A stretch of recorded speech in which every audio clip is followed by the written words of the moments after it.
Welcome back students to Learn with Shweta, and today we are going to study English NCERT class 7 का chapter number 8 that is fire, friend and foe. Friend means होता है दोस्त and foe means होता है दुश्मन enemy. So let's start. Fire is both useful and dangerous. What is fire? How do we discover it? How do we control it? So यहाँ पे author हमें कह रहे हैं कि फायर जो है वो हमारे लिए यूज़फुल भी है, डेंजरस भी है. फायर आखिर क्या होता है एंड हम लोगों ने फायर की डिस्कवरी कैसे की और फायर को हम कंट्रोल कैसे कर सकते हैं. तो ये सारी चीज़ें हम इस चैप्टर में पढ़ने वाले हैं. So let's start. Early man didn't know what fire was, but he must have seen the damages it could cause. He must have watched lightning and volcanoes long before he began to use fire himself. Fire was powerful and dangerous, and he was frightened. So जो early man हुआ करते थे, ancient people, आदि मानव, वो लोग fire के बारे में कुछ भी नहीं जानते थे, लेकिन वो इतना जानते थे कि फायर की वजह से जो भी डैमेजेस होते थे वो उन लोगों ने देखे थे. जब उन लोगों ने आग की डिस्कवरी नहीं की थी, मतलब ये सब लोग जानते हैं कि फायर की जो डिस्कवरी है वो अर्ली पीपल्स ने की है, एंशिएंट पीपल्स ने की है. कैसे की थी कि उन लोगों ने अपने हाथ में 2 पत्थर लिए थे और साथ में रगड़ा था, जिसकी वजह से चिंगारी निकल गई थी और आसपास जो भी पत्ते पौधे मौजूद थे उसमें आग लग गई थी. तो इस तरीके से उन लोगों ने फायर की डिस्कवरी की थी. तो जब उन लोगों ने डिस्कवरी नहीं की थी उसके पहले ही उन लोगों ने फायर से होने वाले डैमेजेस देखे थे. जैसे जब आकाशीय बिजली गिरती थी, लाइटनिंग होती थी तो आग लग जाती थी, या पृथ्वी का समतल जब गर्म हो जाता था और वॉल्केनोज आते थे उसमें से फायर इमर्ज होता था तब आग लग जाती थी.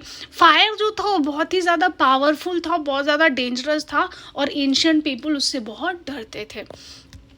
Fire may have puzzled early man, but we now know that fire is the result of chemical reaction. तो यहाँ पे ऑथर बता रहे हैं कि फायर जो है वो एंशिएंट पीपल को पजल कर सकता है, लेकिन आज के टाइम में हम जानते हैं कि फायर क्या है, एक केमिकल रिएक्शन का प्रोसेस है.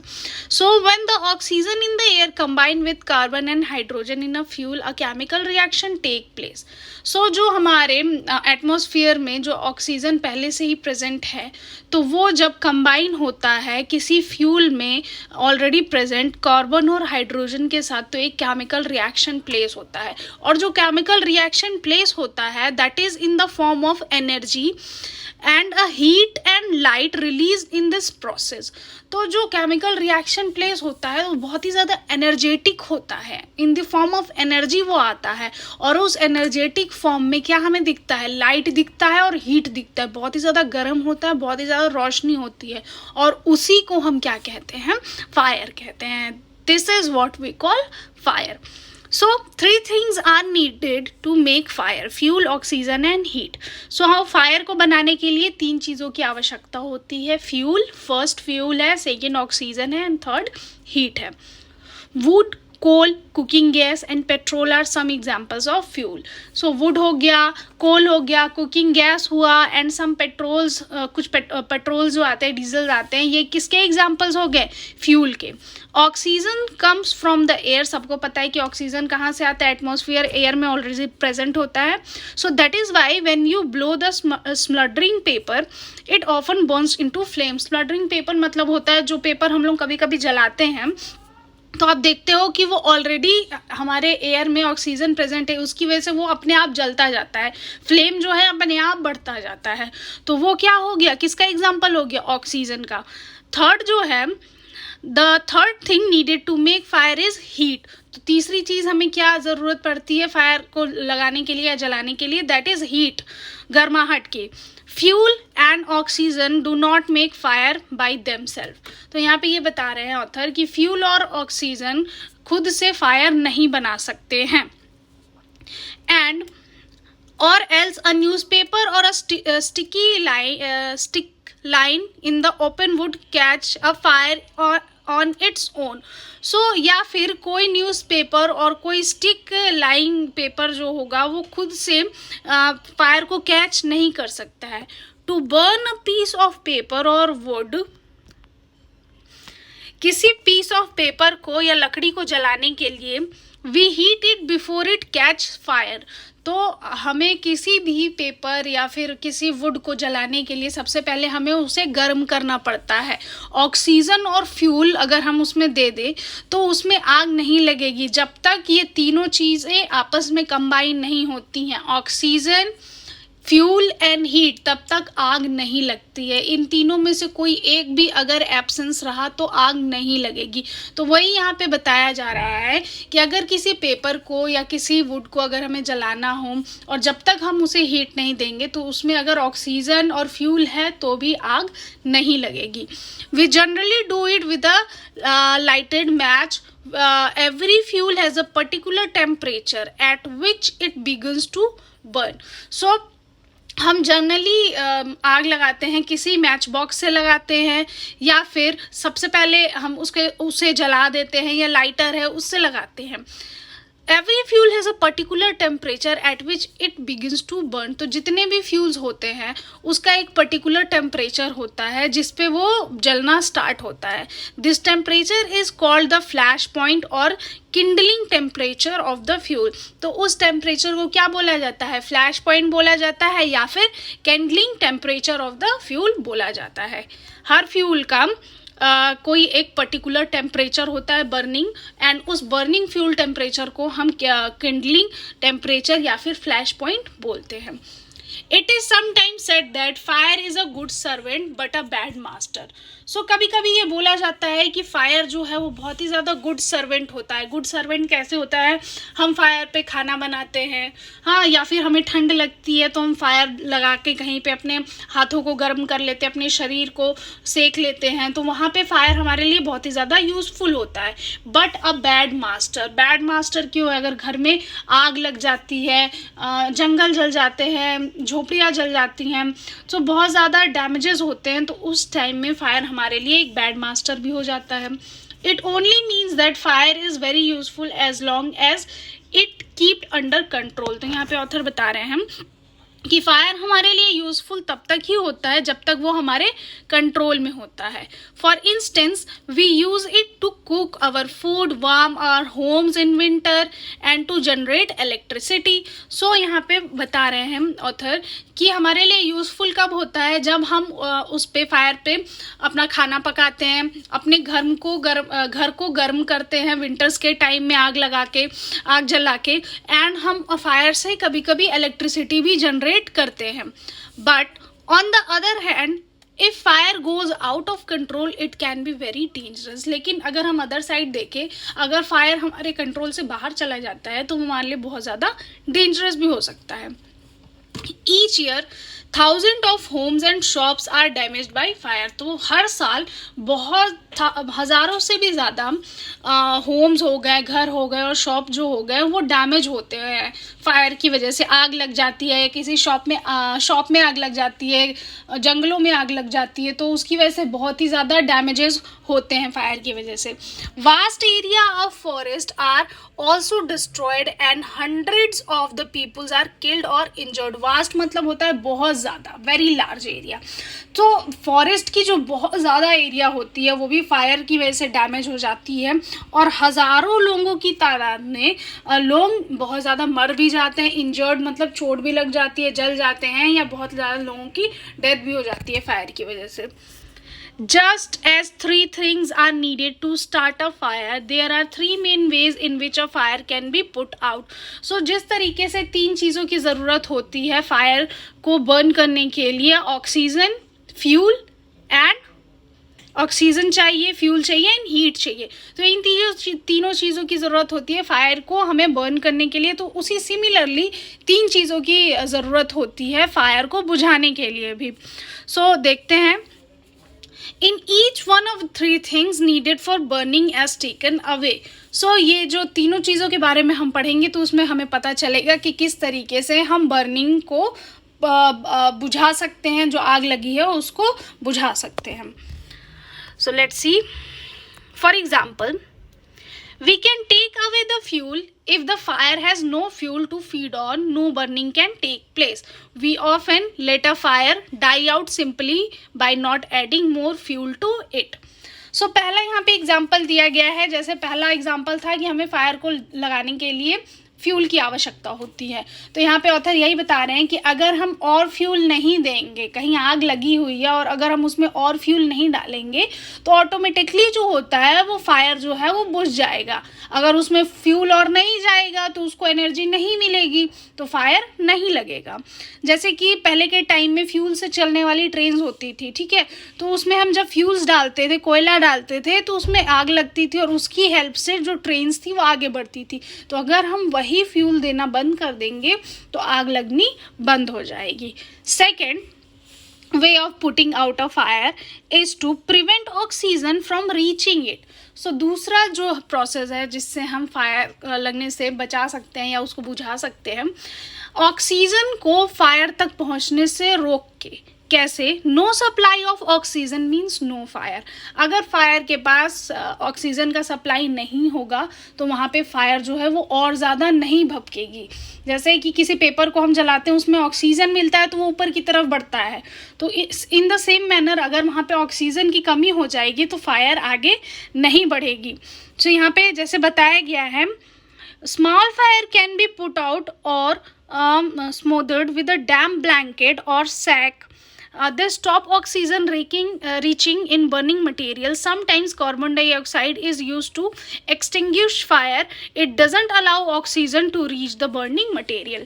So कभी कभी आप लोगों ने देखा होगा कि अगर कहीं आग लग जाती है या किसी पर्सन को, कोई आदमी अगर आग से जलता है, तो हम सबसे पहले उसको ले जाके ब्लैंकेट से ढकते हैं, उसको कवर करते हैं। क्यों करते हैं? कि वहाँ पे ऑक्सीजन ना फैले, ऑक्सीजन वहाँ तक ना पहुँच पाए। तो जैसे जब हम उसको ब्लैंकेट से ढकते हैं तो ऑक्सीजन नहीं पहुँचता है और फायर जो होता है वो अपने आप बुझ जाता है।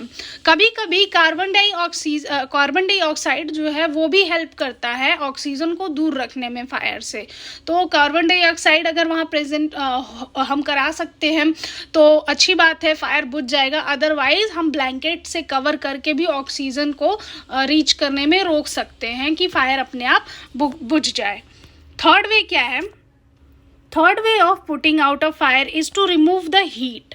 तीसरा तरीका ये है फायर को रोकने का कि हम वहाँ पे हीट ना दे, मतलब गर्माहट को पहुँचने से रोके। If the temperature can be brought down below the flash point the fuel stop burning.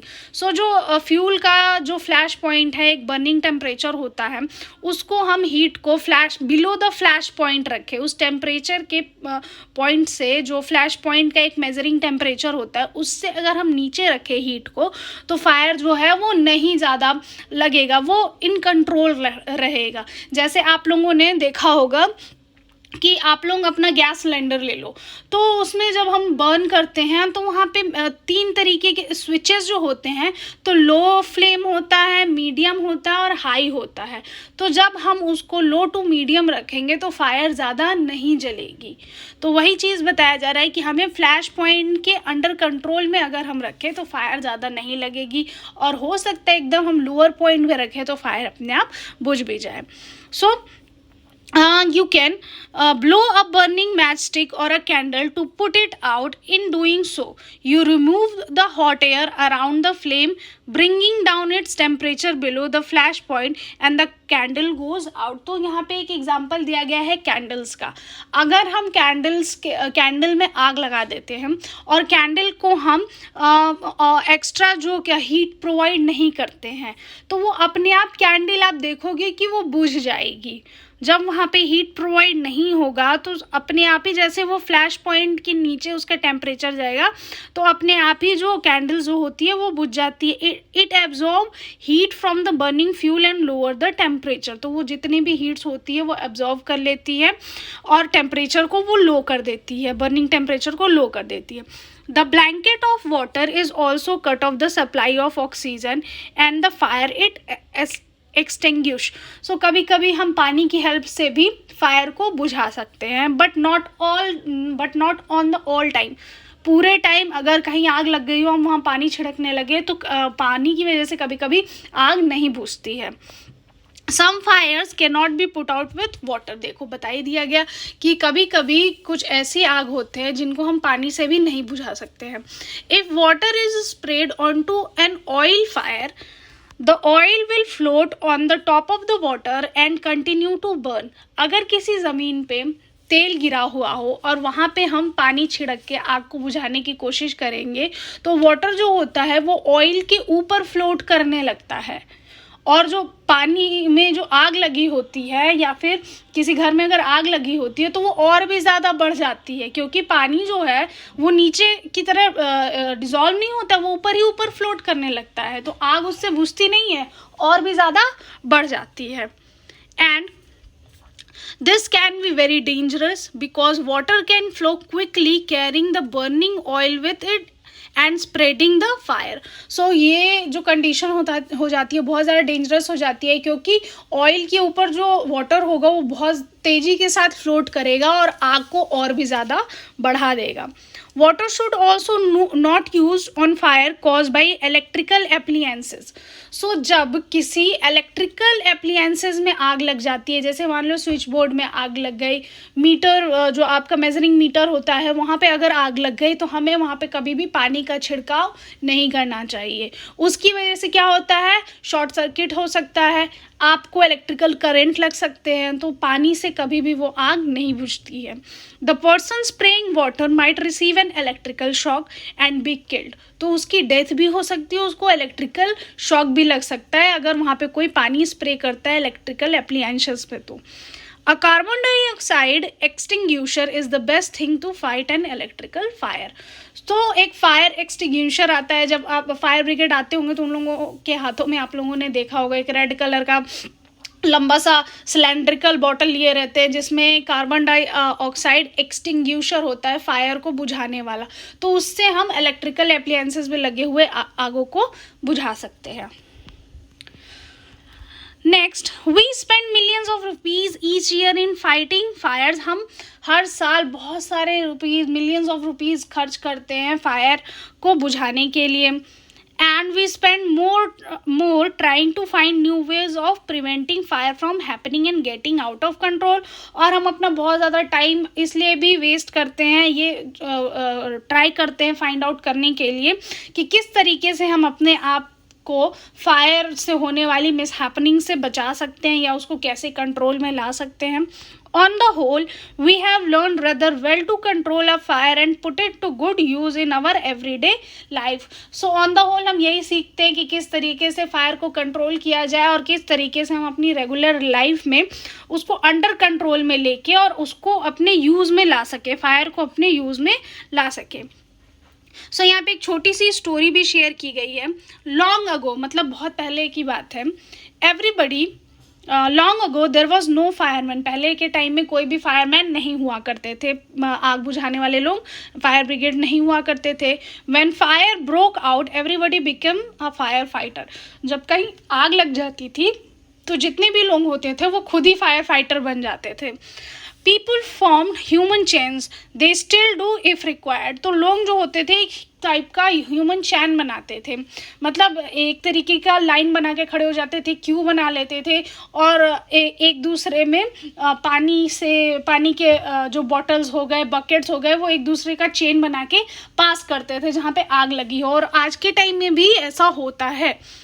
And pass bucket of water from well और pond to the blaze. Blaze मतलब जहाँ बहुत ज़्यादा आग लगी होती है, ब्लेज बहुत ज़्यादा मात्रा में अगर आग लग जाती है तो उस सिचुएशन को ब्लेज बोलते हैं। तो जहाँ पे बहुत ज़्यादा आग लगी हो तो वहाँ पे कुएं से या फिर पॉन्ड से पानी लेके एक दूसरे को पास करके लोग आग बुझाने की कोशिश करते थे, जैसे इस पिक्चर में आप लोग देख सकते हैं। And then now there are laws about building construction which ensure that space is left between building to reduce the fire risk। तो अब क्या, आपके टाइम में क्या हो गया है कि अब हम जब बिल्डिंग्स को कंस्ट्रक्ट करते हैं तो यहाँ पे एक लॉ क्रिएट हुआ है कि एक बिल्डिंग से दूसरी बिल्डिंग के बीच में इतनी डिस्टेंस होनी चाहिए कि अगर किसी बिल्डिंग में फायर लगती है तो उसकी वजह से दूसरा बिल्डिंग जो है वो इफ़ेक्ट ना करे। तो हमें दो बिल्डिंग्स अगर बन रही है तो बीच में स्पेस रखना, घरों के बीच में स्पेस रखना बहुत ही ज़्यादा कंपलसरी है। तो ये इस तरीके का लॉ बन रखा है। And next, now there are laws about building construction which ensure that the space is left between buildings to reduce the fire risk। Every new building, especially a public place, must ensure observance of the fire prevention norms. तो जितनी भी buildings हैं या फिर जितने भी public place हैं उनको ये इंश्योर करना चाहिए कि जो भी फायर प्रिवेंशन नॉर्म्स बनाए गए हैं, जितने भी रूल्स रेगुलेशन बनाए गए हैं, उसको फॉलो करते हुए ही हम बिल्डिंग्स को बनाएं।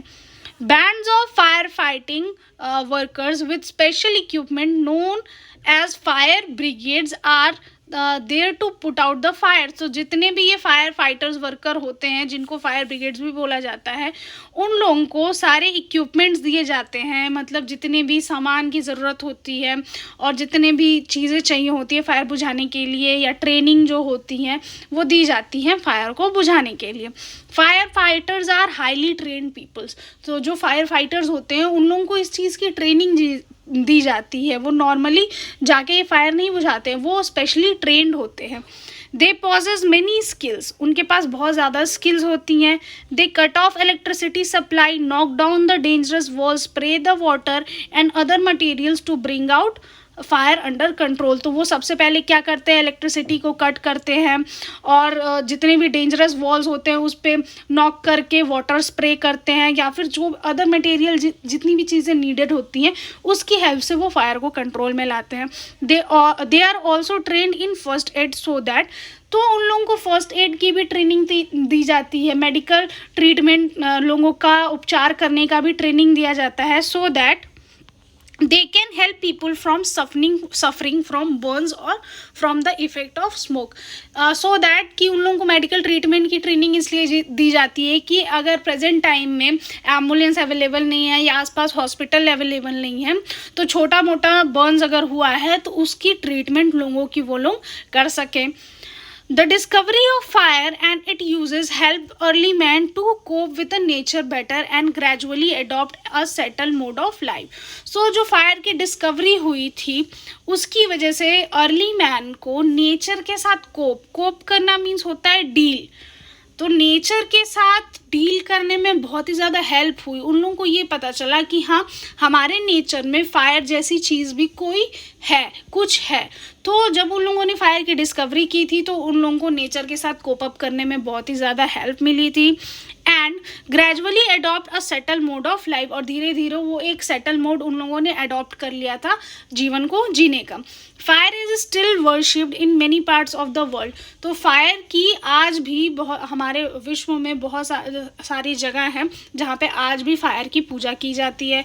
Fire is indeed a friend but as we know it can be dangerous enemy once it get out of control. So fire जो है वो हमारे लिए हमारा दोस्त भी होता है, बट जब फायर जो है वो आउट ऑफ कंट्रोल चला जाता है तो वो हमारा दुश्मन भी हो सकता है। Fire is still worshipped in many parts of the world. Fire is indeed a friend but as we know it can be dangerous enemy once it get out of control. So इस तरीके से जो ये chapter है ये हमारा finish होता है। अगर आपको हमारी एक्सप्लेनेशन पसंद आई हो तो वीडियो को लाइक कर दीजिएगा, शेयर करिएगा and give a like to video. Thank you so much.